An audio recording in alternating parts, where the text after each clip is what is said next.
Assalamualaikum warahmatullahi wabarakatuh. Eh, Sebelumnya perkenalkan kami dari Paralel B, dari grup E, sesi B2 dan Paralel B, yaitu ada Brian Multirizky dengan NPM 82 dan Ayu Suci Lestari dengan NPM 83, dan saya sendiri dari grup D, sesi B2, Laili Mabrur Rohmah dengan NPM 67.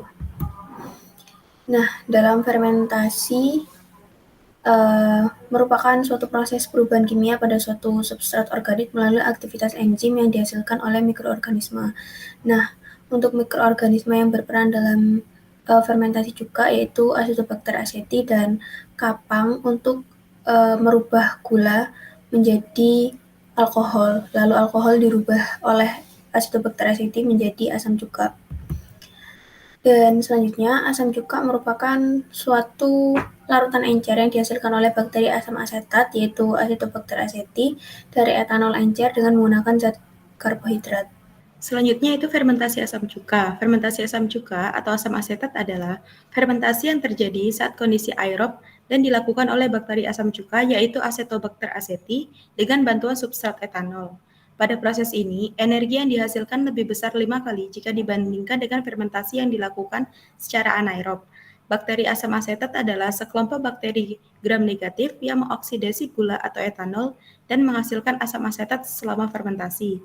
Bakteri asam asetat terdiri dari 10 genus dalam keluarga Acetobacteriaceae. Nah, selanjutnya itu jenis-jenis fermentasi. Berdasarkan kebutuhan oksigennya, fermentasi dibagi menjadi dua.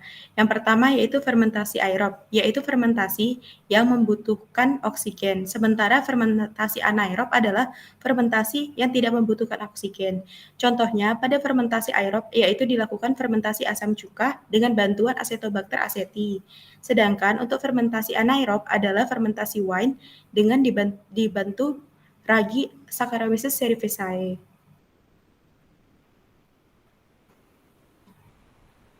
Selanjutnya itu fase pertumbuhan. Fase pertumbuhan bakteri sendiri, mikroorganisme sendiri terbagi menjadi 4. Yang pertama yaitu lag fase atau fase lag, yaitu di mana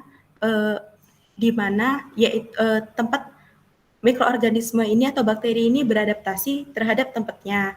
Dan yang kedua yaitu eksponensial atau log fase, di mana di sini terjadi pembelahan oleh bakteri tersebut. Dan yang selanjutnya, yang ketiga yaitu stationary fase. Nah, di sini yaitu terjadi peningkatan percepatan pertumbuhan dan kematian itu hampir sama. Dan di sini adalah fase tertinggi dalam pertumbuhannya. Dan yang terakhir yaitu fase kematian, di mana di sini bakteri yang tumbuh itu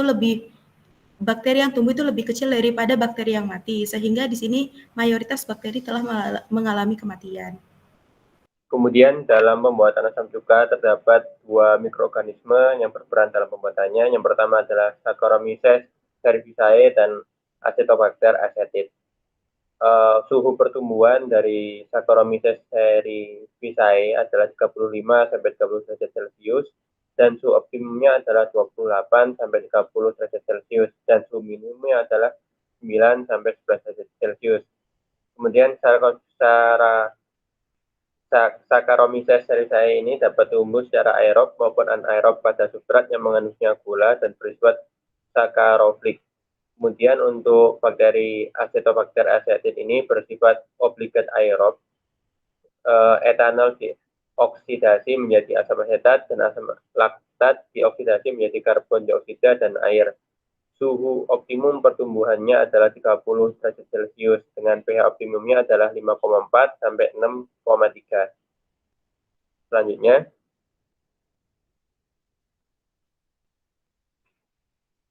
reaksi yang terdapat dalam pembuatan asam cuka ini ada dua, yaitu fermentasi alkohol dan fermentasi asam cuka. Pada fermentasi alkohol merupakan suatu reaksi pengubahan glukosa menjadi etanol dan karbon dioksida. Mikroorganisme yang berperan dalam proses ini adalah Saccharomyces cerevisiae. Secara singkat, glukosa membentuk alkohol menurut persamaan tadi berikut, yaitu C6H12O6 bereaksi menjadi 2CH3, CH2OH, plus CO2 atau glukosa bereaksi menjadi alkohol dan karbon dioksida. Kemudian untuk fermentasi asam cuka, yaitu fermentasi asam asetat berlangsung secara aerob dengan bantuan bakteri asam asetat, yaitu Acetobacter acetate, dan menghasilkan asam asetat. Dalam proses fermentasi, substrat alkoholnya akan dirombak menjadi asam asetat pada kondisi lingkungan diberi cukup oksigen. Pada proses fermentasi tersebut merupakan proses oksidasi dengan persamaan reaksi, yaitu CH3CH2OH ditambah O2 bereaksi menjadi CH3COOH dan air, dan H2O atau alkohol bereaksi dengan oksigen yang menghasilkan asam asetat dan air. Selanjutnya, kemudian kondisi optimum yang menghasilkan rendemen asam cuka terbaik pada perlakuan waktu fermentasi 10 hari dan penambahan inokulum Acetobacter acetate sebanyak 15%. Kadar asam cuka yang dihasilkan sebesar 8,56 mg per 100 ml. Kadar asam cuka, kadar alkohol, dan kadar gula asam cuka dari buah apel yang dihasilkan pada perlakuan waktu fermentasi 13 hari dan penambahan konsentrasi inokulum 5%. Waktu fermentasi 13 hari dan penambahan konsentrasi inokulum 10%.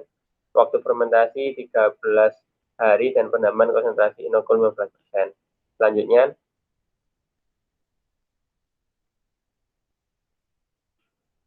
dalam industri terdapat banyak sekali aplikasi dari fermentasi asam cuka, yaitu salah satunya adalah asam cuka. Ini banyak digunakan dalam industri makanan. Asam cuka terutama digunakan sebagai bahan pembangkit flavor asam dan pengawet. Selain digunakan sebagai bahan penyedap rasa, asam cuka banyak digunakan dalam industri untuk memproduksi asam alifatis terpenting. Asam cuka juga digunakan untuk membuat obat-obatan atau aspirin, kemudian untuk bahan warna, dan terutama dalam pembuatan selulosa asetat. Selanjutnya, ya sekian penjelasan singkat dari kami mengenai modul fermentasi asam cuka. Apabila ada kurangnya, kami ucapkan mohon maaf sebesar-besarnya. Terakhir, wassalamualaikum warahmatullahi wabarakatuh.